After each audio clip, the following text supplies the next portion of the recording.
31 mars 2016, bienvenue en résumé.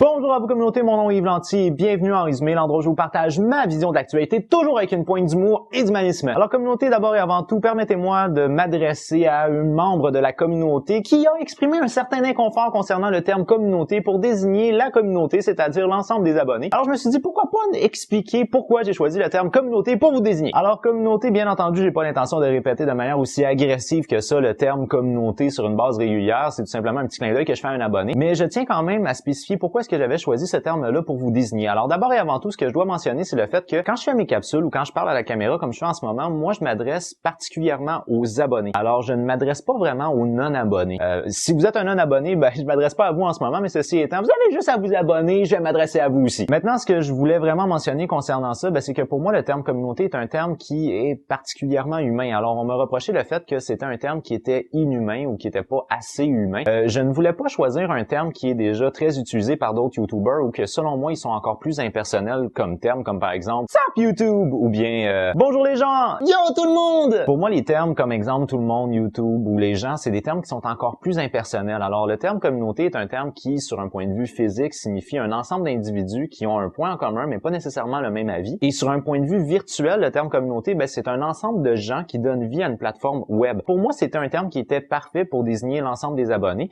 et je vois pas vraiment en quoi est-ce que ça peut être quelque chose d'inconfortable. Alors oui, je peux faire attention de le mentionner peut-être moins souvent dans mes capsules, mais j'ai pas l'intention d'arrêter de l'utiliser. Maintenant, si vous avez des propositions de d'autres termes qui pourraient désigner les abonnés, ben je suis ouvert à toute idée. Là, c'est pas une question que je tiens mordicus à ce terme-là. Alors la semaine dernière dans l'actualité, ben je me dois de mentionner en tant que Québécois le décès de l'analyste politique Jean Lapierre. Alors c'est un analyste politique que moi j'affectionnais énormément par rapport à tout ce qui était description des campagnes électorales. Cet homme-là faisait campagne électorale en tant que média en même temps que les autres et il couvrait tous les partis.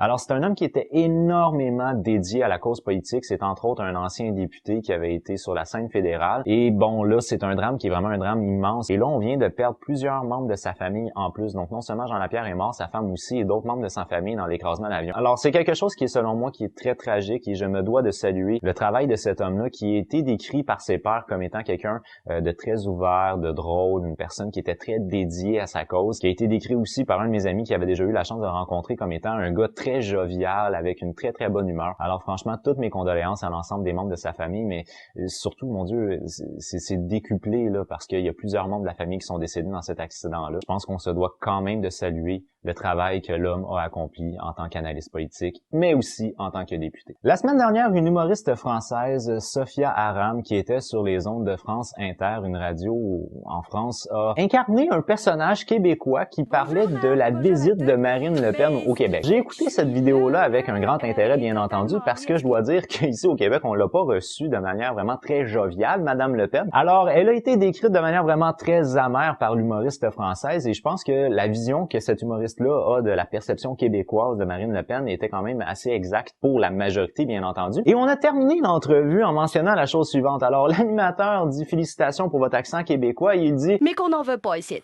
Merci Sophia Aram, vous avez le caribou garé en double fil devant le studio. Franchement, s'il y avait un caribou qui était stationné en double dans vos rues avec vos voitures hyper compactes, ben oui, il attirerait l'attention assez solidement, merci. Maintenant, moi, ce que je tiens à souligner concernant ça, c'est l'espèce de malaise que l'humoriste semble avoir eu du fait de mentionner qu'elle a déjà sorti avec un Québécois. J'étais sortie avec un Québécois. Oh, je voulais pas savoir, pardon. Il y a des années, une longue histoire. Alors, la question que je vous pose, communauté, c'est est-ce qu'il existe pour vous, à vos yeux, selon votre perception à vous, une forme de discrimination culturelle par rapport au fait d'être avec une personne québécoise? Donc, est-ce que pour vous, un homme ou une femme québécoise est moins attirante ou plus attirante qu'un homme ou une femme française? Les femmes françaises que j'ai côtoyées étaient des femmes qui parlaient avec un débit de voix qui était lent, qui était doux, qui était bas et qui était vraiment hyper sensuel. Alors vous, communauté, est-ce que vous avez une discrimination concernant le trait culturel, soit québécois si vous êtes français ou le trait culturel français si vous êtes québécois? Maintenant, en guise de dernier sujet, je vais vous faire une petite rafale de différentes photos qui ont retenu l'attention sur Internet. Ma première photo que je tiens à mentionner, bien c'est une belle séance de photos de famille où on voit un petit bébé qui est un nouveau-né et qui soudainement, le petit bébé a décidé de se soulager devant l'œil attentif du photographe. Alors c'est une photo qui est, selon moi, une photo très ironique, ou du moins c'est une photo qui est très drôle. Il en reste pas moins que ça fait partie de la nature, n'est-ce pas? Mais je pense que moi, ce qui me trouble le plus là-dedans, c'est qu'on voit le tag du photographe. Donc, le photographe a décidé de travailler cette photo-là de manière sérieuse. Bravo, champion! Également, je voulais vous parler d'une série de photos qui met en vedette des très belles jeunes femmes qui sont sur les plus hauts buildings de la ville de New York. Alors, fort probablement que plusieurs femmes vont s'enfoncer de ça parce que je pense que c'est totalement inutile de mettre une femme en sous-vêtements sur un haut building. Mais il en reste pas moins que ça donne des photos qui sont quand même assez intéressantes, qui donnent des doublement belles perspectives selon moi. Et maintenant, la dernière photo que je voulais vous parler, c'est une photo qu'on a vu apparaître sur Snapchat de la YouTubeuse anglaise Zoella. Et cette photo-là a fait réagir plusieurs internautes, soi-disant parce qu'elle était trop sexuelle. Alors, la photo, qu'est-ce qu'on voit?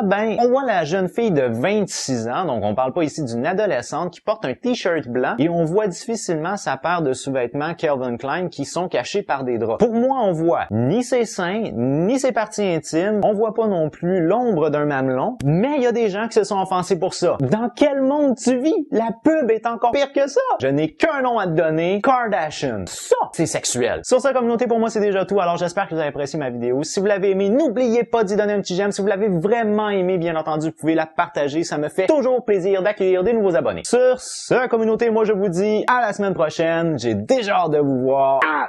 With love. Bye bye.